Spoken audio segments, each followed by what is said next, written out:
Hey guys, so ngayon ay mag-unbox tayo ng ating isang hair blower.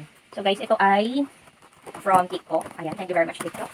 Ayan, so ito ay para mag-dry agad yung ating hair kapag, lalo na especially kapag maulan, no? Kasi matagal matuyo yung buhok natin. So meron na rin siyang nozzle, ayan, para sa tip ng hair blower. And then ito yung hair blower, ayan, di ba? Very convenient at pwedeng madala kahit saan. So ito try na rin natin siya. So ito yung kanyang saksakan. At meron din siya ditong instruction. Chinese, di ko alam.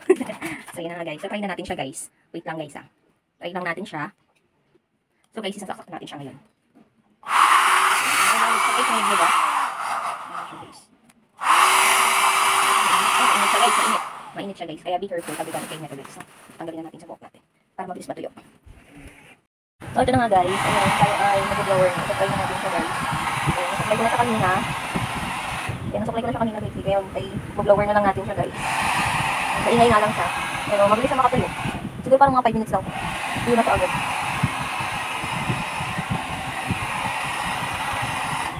Mabilis lang to guys. Mga 5 minutes lang. Tapos susuklay na natin siya guys. Mabilis lang. Tagal kasi matuyo ng buhok ko guys eh. Parang mga 3 minutes bago matuyo. Kasi makapal yung hair ko. So after natin i-blower ay suklay na natin siya guys. Para ready na tayo. Mabilis lang siya. As in. Unlike dun sa mga mamahali. Parang same lang din pala siya naman. Same lang din siya ng purpose. Mas mura pa to, no? Tapos, yung link ay ilalagay ko na lang dyan sa comment section para try nyo na rin. Kasi, napakamura niya guys. Grabe, papatuwa. Ang bilis yung matuyo. Promise. Hindi kayo magsisisi kasi ang mura niya lang. Diba? Tuyo na yung buhok natin. Bye!